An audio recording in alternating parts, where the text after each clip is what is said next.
السلام عليكم ورحمة الله تعالى وبركاته. أهلا متتبعي القناة، كنرحب بكم معايا مجددا في فيديو جديد. قبل ما نبدا معكم الفيديو كنبغي دائما نشكر الناس اللي كيدخلوا للقناة، الناس اللي كيتفاعلوا، كذلك الناس اللي كيخليو ليا لي كومونتير. تحت الطلب ديالكم ديجا حطيت فيديو على ميكوسيل، واحد السيرو اولا شراب ديال لاتو اللي كتكون كرا، يعني ديال الكحبه اللي كتكون عامره، الكحبه اللي كتكون فيها شويه ديال الكرشه للوليدات الصغار. وكانوا بزاف الاسئله اللي كانوا جاوني، وهو اعطينا شي سيرو اللي يكون ديال الكحبه خاويه، يعني لا تو سيش وديال ليغيتاسيون، يعني للناس اللي كيحرقهم الصدر ديالهم. فانا اليوم جيت نبارطاجي معكم هذا السيرو اللي هو اول حاجه زوين، ثاني حاجه رخيص، وثالث حاجه يمكن ليه يستعمل يعني من عامين او الفوق بالنسبه للوليدات الصغار، وكذلك بالنسبه لاديلت. فهاد توبليكسيل كيف ما كتشوفوا كاين في لي فارماسي. توبليكسيل الثمن ديالو كيدير 15 درهم و70. كيتعطى الناس اللي عندهم السعال الجاف، يعني اللي عندهم مشكل ديال لا توسيش، اللي كيكحب، اللي عنده الكحبه خاويه ناشفه، يمكن ليه يستعمل. ياخذ واحد الكويير كبيره بالنسبه للناس الكبار، ياخذوا واحد الكويير كبيره 3 المرات في النهار من مورا الماكله بطبيعه الحال. وحاجه اللي غادي نوصيكم عليها، ما تنساوش الماء، ضروري تشربوا الماء يعني لا جورني كلها. وبالنسبه للوليدات الصغار فغادي ياخذوا واحد الكويير صغيره 3 المرات في النهار حتى هما من مورا الماكله. واكيد التريتمون ما كيكونش غير نهار ولا يومين، فالتريتمون كيكون 8 ايام او لا، المهم كيكون واحد الاسبوع باش كتحيد هذيك الكحبه.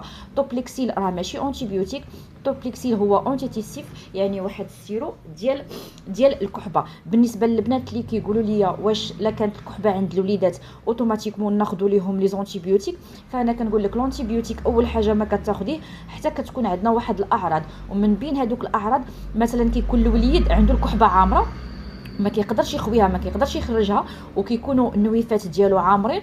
وزيد على ذلك كتكون عنده مشكل ديال لا فيفر، يعني السخانه كتطلع وكتهبط غير بوحدها. ملي كتكون السخانه كنعطي الباراسيتامول اولا كنعطي ليبوبروفين بحال بريفين اولا الغونتيل، كتهبط السخانه، مي كدوز واحد 3 سوايع 4 سوايع كتعاود تطلع السخانه.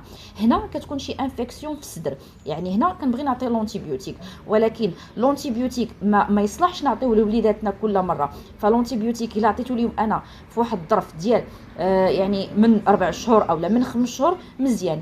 اما الخطا اللي كيديروا اغلبيه السيدات فهي كدوز عند الميدسان كيعطيها اونتيبيوتيك كيف ما كان نوعه، كدوز غير واحد اون سيمين اولا 2 سيمين كتعاود دوز الوليد كيمرض ليها الله يكون في العون. راه حنا عارفين هاد الوقيته والشتا ما كايناش، راه الوليدات دغيا كيمرضوا سوا حساسيه سوا لي زونجين سوا الكحبه، يعني بزاف الامراض راهم كاينين. يعني كدوز غير 2 سيمين اولا 3 سيمين وكتعاود دوز، وكيعطيها اونتيبيوتيك وكتعاود تعطي نفس الانتيبيوتيك اولا اونتيبيوتيك اللي كيكون عاطيها الطبيب. هنا كنهبطوا الوليدات المناعه، يعني ما كيبقاش لو كور ديالهم اللي يخدم ليهم، كتولي في هذاك الوليد غير كيمرض كتعطيه الانتيبيوتيك. فهذاك الشيء يعني الا عطيتوا وليداتكم الانتيبيوتيك حاولوا تفاداوهم واحد 4 شهور ولا 5 شهور. يعني نعطيو بالنسبه للكحبه نعطي توبليكسيل سواء الكحبه خاويه، الا كانت عامره نعطي ميكوسيل، نعطي ميكسول، نحاول ندير لهم تروفيغاس هذوك القويلبات اولا كوكليسيدال، نحاول نكمد لهم السدير ديالهم بالقويلبات، يعني نسخن هذاك السيبو ونكمد لهم الصدر ديالهم في الليل. راه ما كتبقاش عندهم الكحبه. الا كانوا نويفاتهم عامرين نحاول نخويهم، يا اما ندير هذاك موش بيبي باش نخوي لهم، ولا ندير لهم ستغيمار، او لا ندير لهم سفخان راه كدير غير 17 درهم، يعني نقدر نخوي لهم النويف ديالهم. الا بان لكم بان نويفاتهم دايزين بزاف والوليد كيكحب ديك الكحبه اللي كتكون عرفتوا ديك الكحبه اللي كتكون مخنوقه اولا كتكون عامره، نحاول نعطي سيليستين اولا بيتاستين، هذيك الكورتيكويد اللي كيدار واحد هكا، نقلل لهم هذوك لي كوت نعطيهم واحد 3 ايام اولا 4 ايام ونحبس، يعني نعرفوا كيفاش نعطيو وليداتنا الدواء. هادشي اللي بغيت نشرح لكم.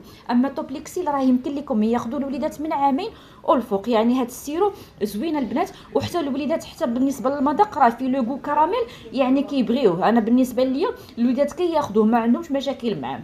غير هو اللي غنقول لكم بالنسبه للبنات اللي كيبقاو يسولوني ملي كنفتحوا السيرو وكيبقى فيه شحال غادي نخليوه. شوفوا البنات السيرو ملي كيكون باقي جديد كنشوف لا دات ديالو، يعني انا السيرو عندي مثلا هو هذا، نقلب لكم ها انتم لا دات ديالو هذا حتى 12 2023، يعني هكا راه مسدود غيبقى ليا حتى 12 2023، يعني ما غاديش يكون ماشي بيريمي وغيبقى عندي في البلاكار. ولكن السيرو ان فوا كنفتحو فكيكون شهر اون فوا كنفتح السيرو انا كيكون شهر بحالو بحال السيرويات الاخرين، يعني شهر كيبقى كنحيدو. لونتي بيوتيك كنقول لكم بان لونتي بيوتيك ملي كنفتحوه حنا اصلا هذاك لونتي بيوتيك خصنا نكملوه في 8 ايام، يعني الا بقات شي حاجه كترميها ما خصوش يفوت 8 ايام. يعني شي اسئله كتجيني كنحاول نشرح الفيديو في نفس الوقت نجاوبكم على على الاسئله اللي كتكون عندي في لي كومونتير. فكنشكر البنات اللي كيدخلوا كيسولوني في الواتساب، كنشكر الناس اللي كيتفاعلوا في القناه، وكنشكر الناس اللي كيخليو لي كومونتير، وان شاء الله نتلاقاو في الفيديو الجاي، وشكرا لكم.